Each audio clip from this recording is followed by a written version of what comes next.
There's a battle amongst women on who suffered most during childbirth, whether it was a vaginal birth or it was a CS. Well, I've had both, so I think I'm in a better place to say something about it. For me, I think each birth has its place, whether it's a vaginal birth or a CS.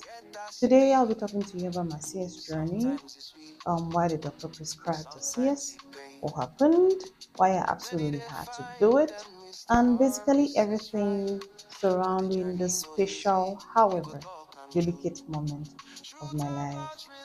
If you love to listen to my story, please don't go anywhere.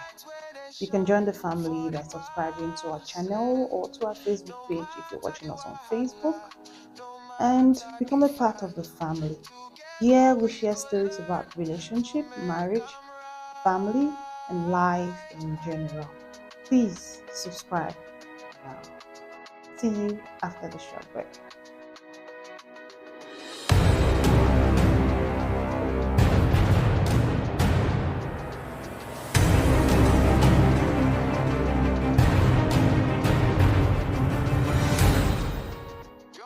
So I got pregnant unplanned.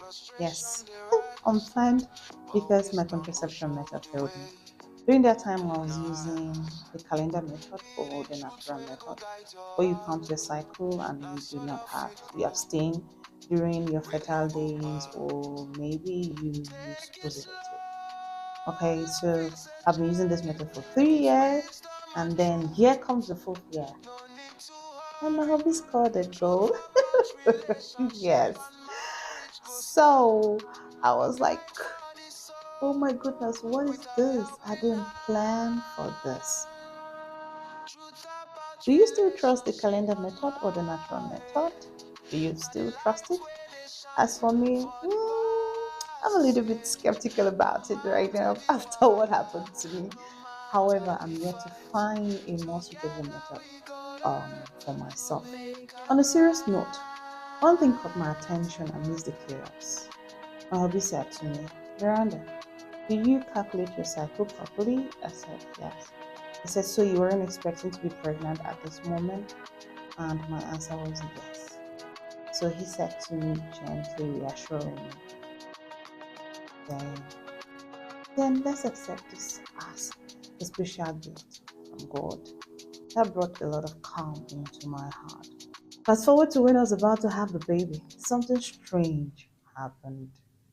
For those who are familiar with this channel, we know that I work away from home and in a different town. So I was at my work site alone. I had ordered for a bed from a carpenter, and the carpenter had not yet delivered the bed. By that time, I was sleeping on the floor. Here comes the day for me to go for my antenatals. When I met the gynecologist and he asked for an ecography, the baby's weight was about 4 kilograms. The doctor expressed concerns as per the baby's weight and said it could be an issue. So he would prefer that I be stripped so I have the baby early on, even if labor didn't start on its own. I was a little bit worried and I explained clearly to him that I was expecting a bed from the carpenter and he had not delivered it. At that moment, I was still sleeping on the floor and I wouldn't have want to have the baby while sleeping on the floor. So he agreed and gave me 1 week to return. You would not imagine when I went to the carpenter's shop, his workshop, the bed wasn't ready and he kept giving me um, deadlines and each time he kept failing. So when 1 week came, I went to see the gynecologist and fortunately or unfortunately for me, he wasn't on sick though he was in the hospital. What did I do? I ran away. Yes, I went back. I didn't see him. I didn't see him because I was like, okay, let me take this as an opportunity for me to go follow up with the carpenter and see if I could get my bed. So I went back home. I waited for 2 more weeks and then returned. The bed wasn't ready either. However, my due date had passed. Have you experienced this kind of a thing with a carpenter before? These guys, I don't know. Seemingly it's a Tenetian thing because even we tell us, you will visit their shop severally until before you get to have your dress or your order ready. Tell us what's your experience with technicians. Please drop that in the comment section.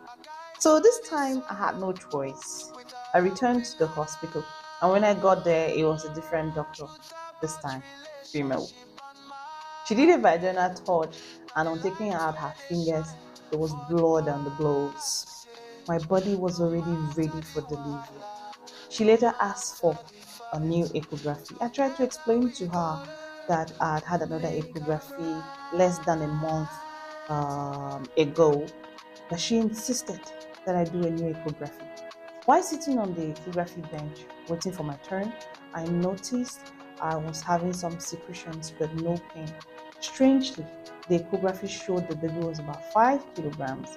There was umbilical cord tied around his neck twice, though not so tight. The placenta was on top, not on the lower abdomen. So, with all this, I couldn't have the baby through the normal route for the following reasons. The baby was too big, I was overdue, and the umbilical cord tied around the baby's neck could strangulate the baby if I tried to push. So a C-section was absolutely necessary to save the baby's life.